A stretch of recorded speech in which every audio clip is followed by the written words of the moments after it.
tried to sort of deconstruct that into a much simpler system, which he called a unit system, and described the schoolwork requirement for the AA students cannot be more minimal. 2 papers per year plus 1 end-of-year review.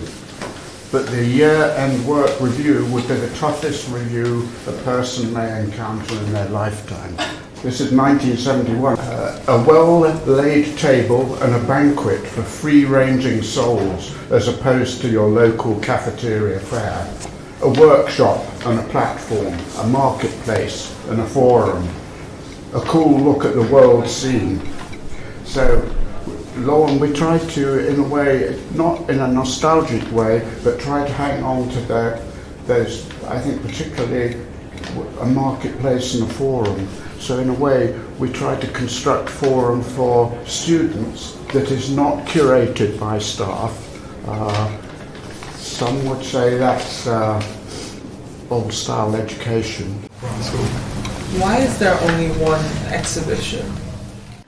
And so I guess it was also interesting because there was a members preview night prior to the graduation, and there were a lot of events taking place on that day, and so there was a question that started of who is project review for? Is it the people who are, maybe giving money to the school to sort of promote the work, or is it for the students, is it for the parents? And so that's where the discussion started. And if I can add, what we saw, I think wasn't seen in this poster is the plinths, which was 2 meters by 2 meters by 2 meters, just in the middle of the room, with only the work sitting on top, and that caused quite an outcry. And then I think, from this it was the discussion of, well, why are we designing our rooms like this? Does our work need to be shown at all? Do we need a project review anymore? Is this the end of last year or the year before? This was the one that's just been. Okay. Yeah. It was in the lecture hall. It was, it's people just trying to claim space. I think it was just. It's literally in that room in particular. People went in the morning and just taped down the floor, and then someone else would pick up the tape and edit it, and then someone would already build it, because once you build it, it's very hard to move it again, so then someone gets annoyed. There are lots of fights on the wall as well, because one diploma unit wanted to put all their work, 50% of the wall space, that we were sharing with 10 other programs, so it's like... But I guess, because for example, the board shows are very different in that sense, where you have everyone has a little cubicle, and you have your business cards, whatever. And I guess it's a bit more job-oriented in some sort of way, which I guess also creates hierarchy between third years and second year. But I guess for me, in the nature of the AA, that's not really... I guess it's important to also decide, is this a show and tell of the work we've been doing? Or are we, as a school, trying to create an exhibition? Which is too many chefs in one kitchen, for sure, But I guess it's also... But that's the question. That's the question. Who you largely use it for? Yeah. This is Phil. Yeah, I think I was actually questioning about materials, the actual materials that's been used in order to curate the exhibitions, and students doesn't have enough space and room to show all the works. So it almost becomes it's like a party for someone else to come in and say, oh, nice models, nice paintings. And everything is well curated. But after the opening, barely have people come to visit to see the exhibitions. The amount of people who actually visited. And then it ends up with this kind of crazy amount of plinths, amount of plywood has been dismantled and then never being reused again. There's, again, then we go back to the idea of curating a show. It's an exercise that I find very valuable in general. But of course, when you have one broader theme, like Nina said, that expands in the entire school, there's too many chefs in one kitchen. And I completely agree with you, where all the curatorial opinions of every everyone starts clashing, it becomes very difficult to have a comprehensive or like fluid show, which is maybe something to think of when doing individual unit shows, where you can actually have a curatorial team that can be the actual unit and discuss, okay, like maybe let's not show the ugly drawings, but maybe let's try to put all of our efforts into doing something that is a bit outside of the box, or doesn't just talk about what we do in the unit. There's a lot of attention to trying to always change the format, you know, it's thematic, and then it's like media based, and it's like this, but there's a lot of things that doesn't fit into one medium. It's a film and a model, so do you put it into the model space, you put it into the film space, or there's a discussion of thematic, like maybe something that I'm doing is both this, both that, and both this, and I don't necessarily want to put it in the theme.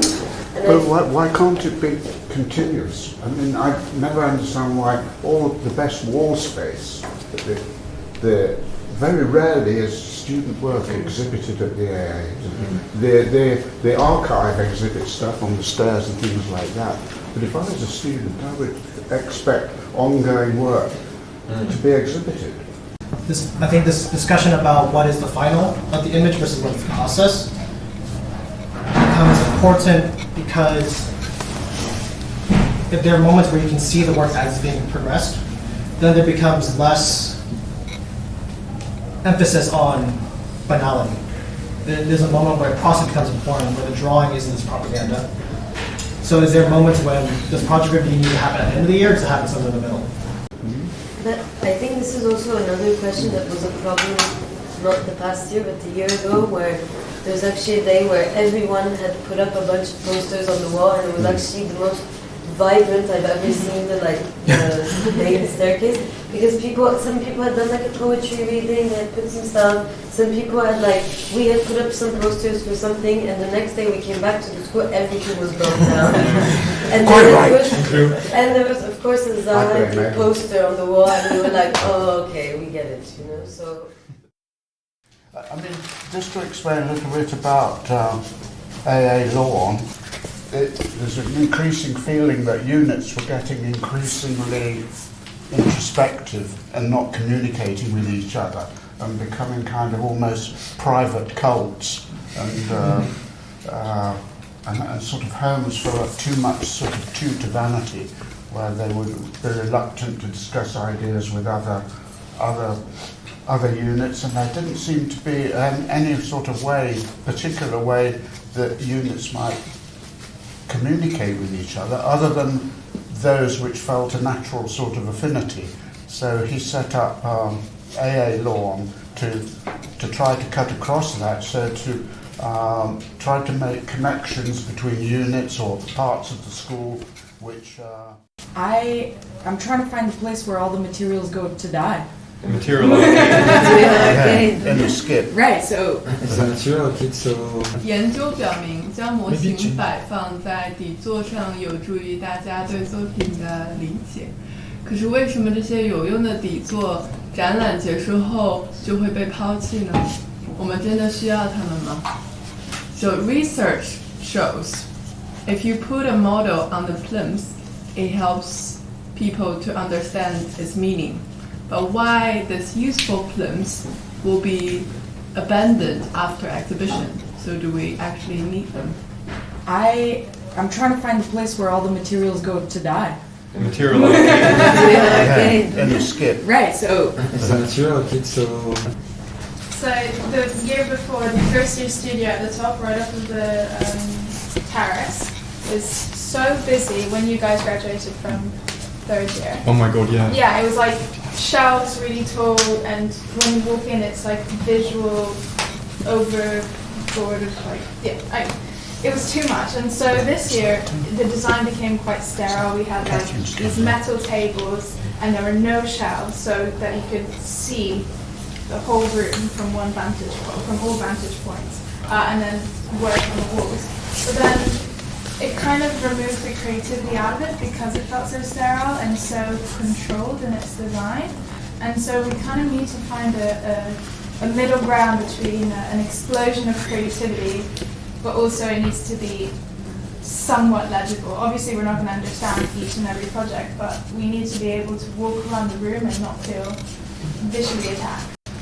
it's sort of clear what sort of law on this. I mean, it originates because if you are, it's more than I am. Tell me. The AA was the first, certainly the first English school to have an end-of-year exhibition, because Alvin, one of the things he initiated was the end-of-year exhibition and also the communication studio to publish work, because he said that was the important thing. One of the important things for a school of architecture was propaganda, to make propaganda for architecture out into the wider world. And the exhibition and the publication, as he saw, was a way of doing that. And of course, since then, there's a lot of multiple media that you can make propaganda on. But I'm also wondering, because I feel like we spend like a whole year thinking about space, and then when it comes to actually exhibiting all of those works, we are thinking about it of like, how many models can we get into one room, you know? And it's like, this is exactly what we're not supposed to be doing the whole year, you know? I felt like we shouldn't avoid the action of negotiation. But when has it ever worked? Well, like, no, I disagree. You've never tried to make it work how you should. We've never actually tried to sit down and talk peacefully. Because we don't have time. But then that's the problem. We can't escape. We don't have time by giving up our time, you know? The way the exhibition happens now, I feel I've had this look for the last 2 years. I feel like it's so much being presented that you kind of feel blinded by it. Like, I don't think I can recall any single piece of work from other units from the last 2 years, even though it's happened just now. And I just feel like there's kind of so much, there's almost like nothing. Like throughout the year, there's not much work that we see of students. Kind of, it doesn't get shown at all. Like maybe on Instagram, like 5 people in a year get shown. I don't know how. Selected by who? Magically. And then at the end of the year, we have the projects review where everything is shown. And So your tutor's job is quite a different thing. Is to, in my view, is to promote discourse and discussion and an examination of the reality that you live in and the reality of architecture. And well, that's about it. You see what I mean? It's about promoting discussion. I think that's more important now than perhaps ever.